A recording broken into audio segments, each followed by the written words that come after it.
ლევან ხაბეიშვილის და მურთა ზოდელავას საქმეებზე მორიგის ხტომა გაიმართა, დაიკითხა ბრალდების ორი მოწმე. ისაუბრეს, როგორ მოხდა ხაბეიშვილის დაკავება და როგორ უშლიდა ხელს საგამოძიებო მოქმედებებს ზოდელავა.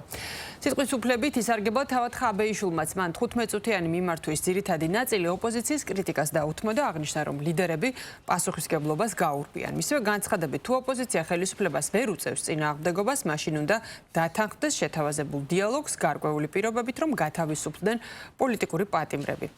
სახელმწიფო ბრალდება უკანონო ქმედების ჩასადენად მოხელისთვის ქრთამის დაპირებას და სახელმწიფო ხელისუფლების დამხობისკენ საქვეყნოდ მოწოდებას ედავება.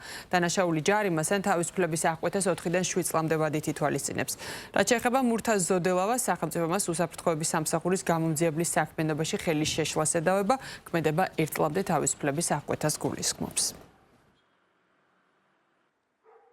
ლევან ხაბეიშვილის ბრალდების ნაწილში მოგეხსენებათ, არც ერთი ეს მოწმე არაფერს არ ამბობს. ისინი იყვნენ ტექნიკურად გამომძიებლები, რომლებმაც შეასრულეს საპროცესო მოქმედებები. ეს ძირითადად არის დაკავშირებული მურთა ზოდელავას ბრალდების ნაწილთან, ვინაიდან ბრალის ასე ვთქვათ, დაკავშირებული არის მის დაკავის პროცედურებთან, ტელეფონის ფაქტორთან. თუმცა კიდევ ერთხელ აღნიშნავ, რაც შეეხება ლევან ხაბეიშვილის ბრალდებას, არც ერთი მოწმე არ მოუყვანიათ. ეს უკვე გრძელდება მე რამდენი თვეა. მართალია პროკურატურას აქვს უფლება კანონით თვითონ განსაზღვროს ვინ როდის მოიყვანოს, თუმცა ერთადერთი რაც არის გამოსაკვლევი ჩვენთან მიმართებით, ეს არის 3 სპეცდანიშნულების რაზმის დაკითხვა, რის შემდგომაც ჩვენ აბსოლუტურად ყველა სხვა დანარჩენ მტკიცებულებას ვცნობთ უდაოდ, რაც დაკავშირებულია ლევანის საჯარო გამოსვლებთან.